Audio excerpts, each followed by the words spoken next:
Hey, what's going on, guys? Brandon here. Thursday, April 20th, 2023. We have your trifecta. We have to see the dog that wags the tail. This is the only thing that's going to make sense in the markets and tell us what is going on currently. Take the health check of the markets each day. Please share any signal out that you see on the internet. Please share it because it's the only way. We're starting to do things in other channels. Sites that rhyme with Bumble, but have an R in the front of them, things like that. So we'll be sharing those as we go forward, starting to stream to other sites, looking into BitChute. I know Styx, Hex, and Hammer, there's a number of places that he likes to stream to, so we're checking into those, and start doing lives eventually, getting back to our interviews. Should be getting back our computer and laptop here in the next 24 hours as well. Or sorry, I have the laptop back now, didn't have that earlier this week, and the desktop coming back. So getting back to our normal setup, so I appreciate the patience. And we will continue, like I said, with probably the lives going forward, but doing our daily recording videos and getting back to probably a couple more recordings each day, and then doing the interviews, getting more interviews out. I got a lot of people lined up, and I haven't been able to do them, unfortunately, because of the computer problems. So just older computers and getting them revamped and stuff like that. So anywho, let's jump right into this. Please share the signal within the noise anywhere. I mean, again, at the end of the day, the mainstream media is a punchline. Whether it's MSNBC or CNN or Fox News, it doesn't matter. They're all punchline. They're all there to stoke fear and to get you riled up and divide you, red and blue, stuff like that. That's not the game. Alternative media is the media now. Citizen journalism, active, independent journalists, people all over the internet, whether it's Kaneko and Substack, War Clandestine, Glenn Greenwald, Cernovich, like on and on and on. Nolan Bowerley talks about a lot of these different people, and it's so true. There's so many different good journalists out there, people just doing news everywhere. I mean, whether it's going and watching Greg Manarinos of the world, the Mark Mosses, and going and checking other people that are experts in their space and are doing journalism, doing investing. These are the people to learn from. This is what we are doing here. This is a journal, basically. This is a diary of what have we been doing the last 10 or 12 years, and what have we been watching, and how are we doing it, and how are we setting up our portfolios, how are we living day to day, how are we preparing ourselves, what are we looking at. This is what this should be. This is what the internet's for, is to spread knowledge and education and drive it all toward the marginal cost of zero. And that's what the Bitcoin world is driving everything, a cheap, abundant energy, nuclear energy, thorium, all the things that are happening in the world that people are seeing, the scales falling from everyone's eyes. That is what is happening, and that drives the all assets. You have cheap energy like that, you change the world, right? Because now all the energy that is used to create all the different products and services now is driving towards this marginal cost of zero as well. Think about that. So when you have this cheap, abundant energy and everyone's utilizing that, it changes the world. And those countries that use the most energy win. North Korea is not a prosperous country because they use no electricity. They use no energy. They don't give their citizens anything. They borrow it all from them. It's not their right to do that. Government has no right to do anything to you. It only has the right, in a sense, of what you consent it to do. Government works with the consent of the people, not the other way around. And we've bastardized that. People have gone away from this in the West, in America, and all around the world that have had this freedom have given it back to the government, voluntarily or involuntarily, and have let this happen. It's time for people to wake up, and people are waking up every single day, whether it's RFK on the Democrat side, you see Donald Trump on the Republican side. Who knows if these people win? That's not the point. But the people are waking up and understanding that the establishment is the problem. It's the unproductive class. It's the centuries of banking cartel families. These are the problems. These are the people that have been running everything and creating this political war, this gender war, this class war, everything. Or not even class war. They're making you not realize that it's a class war. They make you think that's a gender war, that it's a political war, all these different things, when it really is a class war, when it's really the few at the top, and we're talking 1/1000th of 1% versus everybody else. So even the 1% aren't safe. That's the thing that they don't understand. The people in the mainstream media or politicians, they're cannon fodder. They're the useful idiots. They're the ones being used in all this. So go look up the guy in the 30s that ran Germany. Go look up the brown shirts and what happened to them. So before I go on any more tangents, again, please share this out. The signal from the noise. I appreciate you coming to my TED Talk. Let's check into this. So the United States 10-year is at 3.55 still. So again, hasn't moved too much. The market's just kind of sitting around waiting to see what's going to happen. The DXY, the dollar relative strength, still sub 102. 101.7 right now. And this is, again, 2 o'clock Eastern time. So, again, still things could happen here over the next few hours. But, again, nothing too crazy going on. People kind of waiting for shoes to drop in a way. They're waiting for things to happen in the global economy. They're waiting things to happen regionally and locally. They're waiting for the Fed, again, to kind of decide what they're going to do. Think about this clown world we live in, where we wait for economic policy. We wait for interest rate policy. We wait for the quantitative easing, the currency issuance policy from these people. You don't need to do that. You can operate in a world that is predictable and stable, and that is the control experiment. It's called Bitcoin. You can have deflationary money that is predictable. You can divide everything in the world by 21 million and see very clearly what is going on. But when you have a dollar, a liability you think is an asset, and you're saving that, you get poorer and poorer over time. It's very hard to measure everything on that denominator when you're dividing everything in the world by the dollar, and the dollar keeps growing, so the denominator keeps moving, the goalpost keeps moving. You can't measure anything. It's hard to conduct business.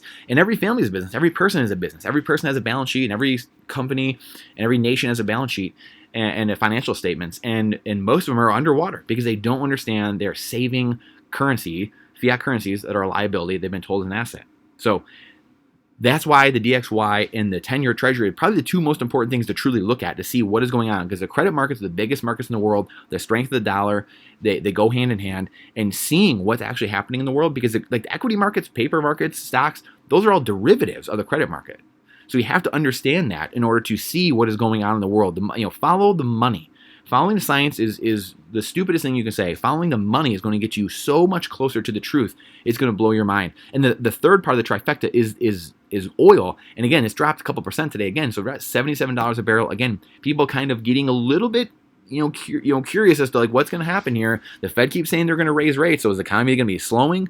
And again, I haven't seen any news, so someone put in the comments if you've seen any other news about OPEC cutting production or increasing it, or what's happening there, just kind of global issues there, because I have not seen anything today. But in general, the sentiment, this is what it's telling me, especially locally or nationally, is that people are concerned that there could be a slowdown in the economy. That's why you see the oil price shrinking. That's generally what that means. So in wrapping this up here, the three global liquidity indicators, we have gold and silver. So gold still above $2,000 an ounce. Silver still above $25 an ounce.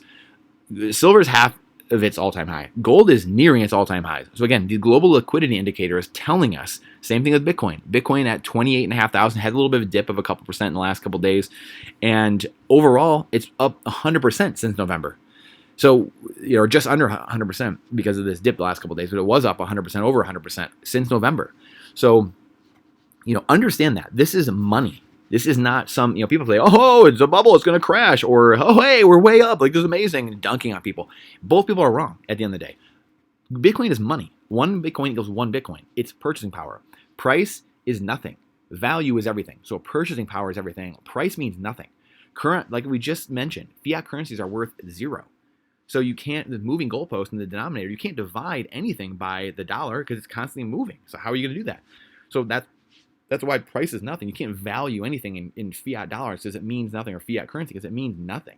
You have to value things in Bitcoin. That's what we talk about, everything priced in Bitcoin21.com. This is a phenomenal site if you want to see true value, what is actually happening over the last 10 years. And while that is loading, we will look at Bitcoin to see if it's running, because we just gave a bunch of crap to the fiat, the banks collapsing. We don't know the economic policy. Beautiful. Bitcoin is running predictably 99.9% uptime over the last 14 years since its existence. The outages, I believe, are in 2010 and 2013 for about 4 hours each, and that was it. So, nothing in the last 10 or 11 years. So, we don't have that with banks. We don't have that with the Fed, the predictability and the stability. Yet everyone says we do. No one asks these questions to the financial fiat system like they do Bitcoin. So Bitcoin is the most scrutinized asset, the most scrutinized system in the world, but it's the hardest network and hardest computer to ever exist as well. 350 around exahash every second. The computational energy being put into Bitcoin, the hardest, strongest computer network to ever exist. And people are wondering about Bitcoin, but yet they sit there and they don't even question the currency that it keeps getting obliterated and printed into oblivion. They don't question it. Like, whatever, banks failed, people lost their cash. Oh, whatever. But Bitcoin, oh.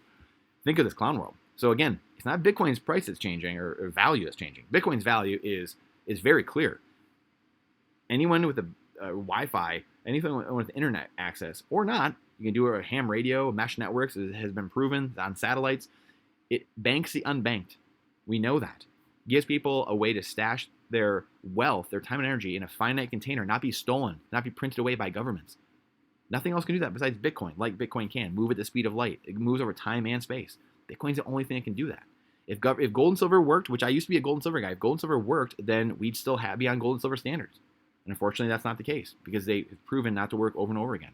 I like gold and silver, but Bitcoin is the fastest horse in the race. It is the discovery of fire. So I appreciate you coming to this TED Talk, and I'll see the price in Bitcoin. This is just such a phenomenal site. So check this site out. You can see anything you want, crude oil priced in Bitcoin, and you can go through anything. They have like beer, they've got pizza in here. There's 1,000 different things you can go check and see what the price of it is. So we're gonna go all over the course of history. So look at this. This is oil priced in, Bitcoin priced in oil over the last 10, 14 years since its existence. This is not a log chart or a linear chart. Linear chart just go to the right through the floor basically. So watch this. It'd just be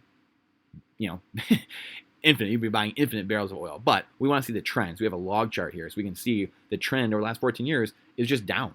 So you're buying more and more barrels of oil for your one Bitcoin or for your 100 million Satoshis. So oil is getting cheaper. And we can go through this entire list here. We can go through the entire thing and show you. Gold, same thing. We'll do gold. We'll do one more. So it's a phenomenal site, priced in Bitcoin21.com. And we'll do the entire time period. We'll do the fiat. Make sure you have fiat too. So here's fiat. I can do log scale. So log scale, you can see the same thing, right? More and more dollars it takes to buy the same ounce of gold, while in Bitcoin terms, it's gone to zero. Even if you look at the log scale, price of gold going up in dollar terms, but going down in Bitcoin terms. So your life continually gets cheaper and cheaper is the moral of the story on Bitcoin, a finite, inelastic asset. So I appreciate you coming to this TED Talk. This is very important. We talk about the fundamentals of every day. I play professional hockey. We always worked on our skating. We always worked on our passing. Always worked on our shooting. The fundamentals are the most important thing to understand. This is why we talk about this every single day, because repetition is how we learn. I still, to this day, studying this stuff, running businesses in my family office, investing for 14 years, I still look at this stuff every day. I still read a lot of the same things over and over again to train my mind and rework my neural pathways. We have to do that in order to understand what's truly going on. So I appreciate you coming to this TED Talk. Please share it out because the algorithm hates truth. Question everything with boldness, even the existence of God himself. This is not financial advice, it's freedom advice. I look forward to seeing you on the next one.